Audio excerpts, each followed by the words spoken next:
morning, and we're here with KPH Raven, our young warm blood geldings, and I have decided to work him today in the Kula Lunge and the long reins because he's had about 5 days off. Now, at the moment, with where Raven is at with his stage of training, he gets quite bitchy after he's had a few days off. So he doesn't want to go forward. He's quite tight through the back. He will hump.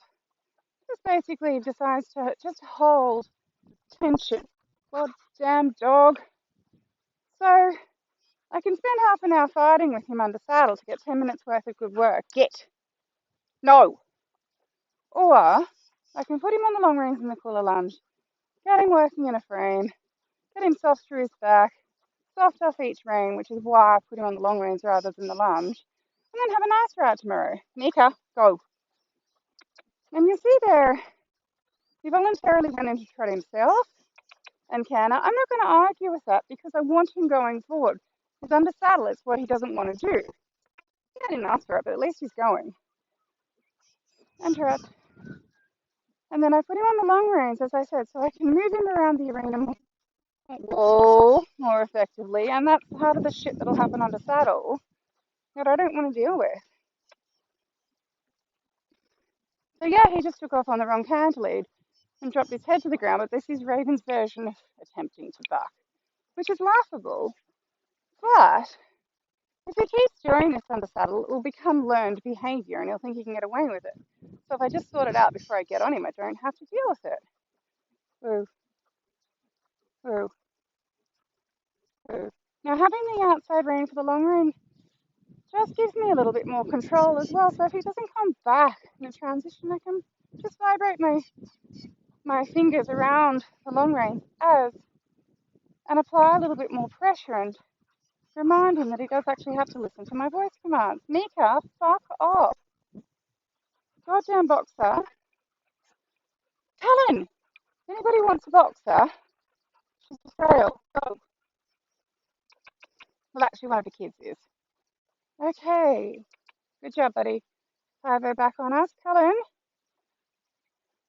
you're being ridiculous. As you can see, he's working in a round connected frame. You can see that muscle popping out in his neck. It pulls a little lower than I would prefer, but he's relaxed. He's soft through the jaw.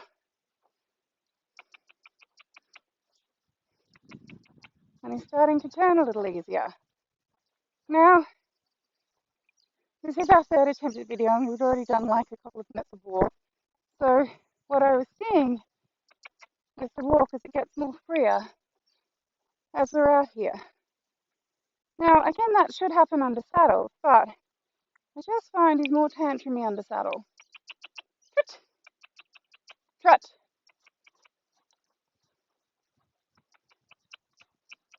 And the last thing I want to do is wage war with him. I have a fight with him. I don't like fighting with my horses unless I have to. So this is my way of avoiding fighting. So you can see he's a little out of rhythm here. He's running. That's better. Woo. I'm just going to make a woo. Woo, woo, woo. Transition back. And trot. Trot. Trot. Thank you. Woo. I'm still not happy with that. Woo. Let's make another transition.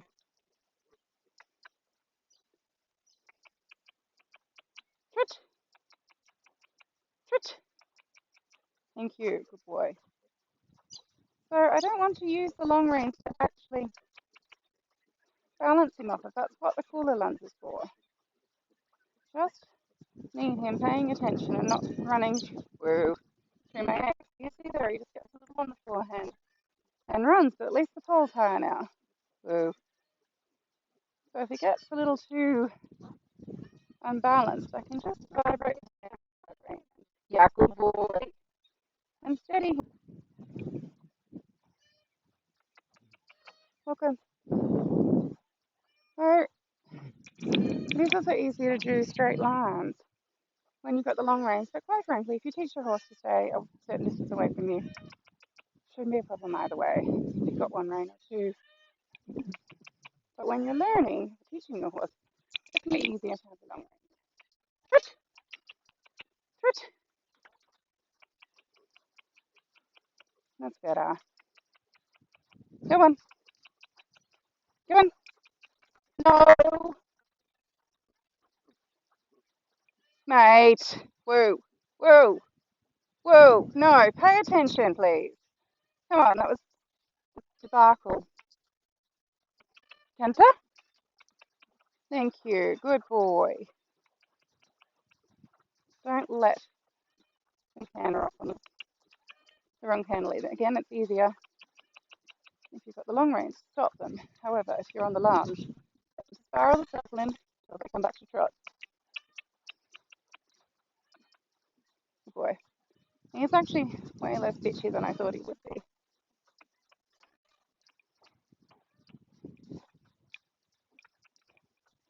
So utilising the Kula Lunge and the long reins, it's all about developing the rhythm and the connection. I want this horse trot working in a soft, balanced, connected frame so he doesn't hurt my back when I ride him, so he can pull. So it's not a complete pain in the ass, basically. And you'll start to see more swing through the trot now. Good.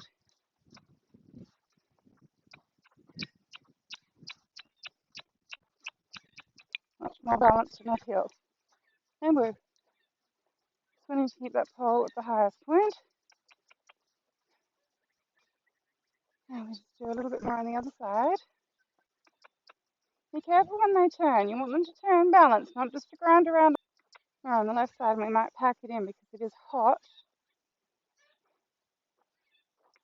And he's listening to me, doing what I want. So hopefully that means I'm in for a pleasant ride tomorrow. Trot. Good. I like them a little wider on that circle. Always make sure that they're working evenly on both sides. You want them straight on the circle. Woo, woo, woo, woo, woo, woo. Just bring him back to woo. Walk for a moment. That's Raven misbehaving in case you can't tell. Trot. Raven. Trot, you little bastard. He's a fucking little shit. Hey! Told ya. No! No! And fuck no, mate.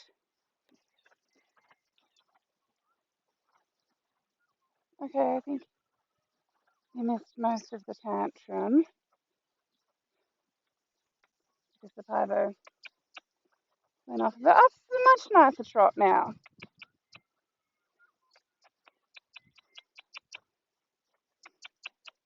Cully obviously does make it a little bit more difficult when I've got a dog sitting in the middle of the arena. I think he's taken off now. Canter. Good boy.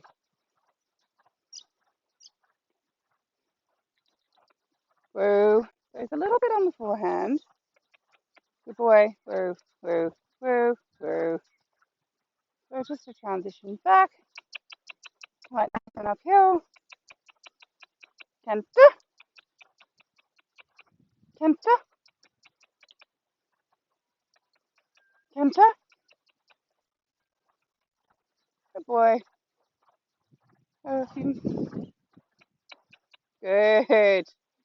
That's more uphill. So what I'm trying to do by long reining him in the Kula Lunge is get rid of the tension before. Come on, trot. I get on him. It's not about wearing him out or anything like that. It's about getting him to pay attention, follow my body language, follow my voice commands, which obviously I don't use under saddle, but obviously I do use body language.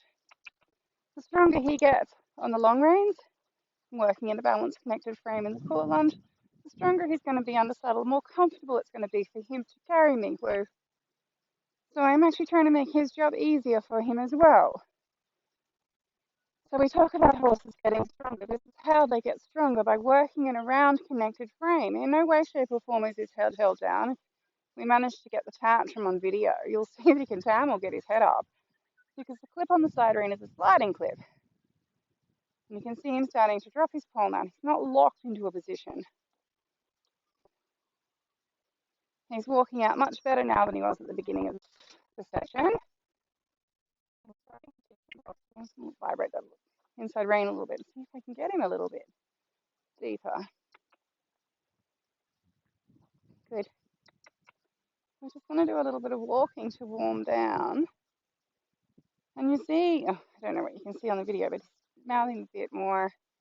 Good. Tracking up mostly. Definitely softer to turn, as I was saying before. Don't let them grind around on the inside shoulder. You want them to step around and turn. Turn them as you would like them to turn under saddle. So set your horse up for success, not for failure. You can't treat them a certain way on the ground and then expect them to go another way under saddle. Or if you're riding them, ride them consistently. Even if you're out trail riding, you don't gallop them around on a trail ride and let them behave like a lunatic and then expect to come back to the arena and they're just going to become all round and soft and listening to you. I'm not saying they have to be on the bit to go on a trail ride, absolutely not. Let them stretch out and stretch their top line muscles. But make sure you're riding them correctly. Kelly, come in, please. So I think the flies are bothering Kelly, which is why he's hanging out with me so much. Good. I can see it soften that inside rein. Yeah, good. Little vibrate. That jaw's moving around the bit. Then you're always looking for them to be straight on that line that they're traveling on. So I want him to be even around me in both directions.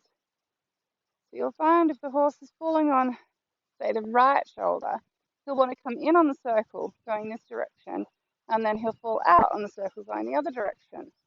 So that means he needs to stay the same distance away from me all the way around the circle in both directions for him to be straight.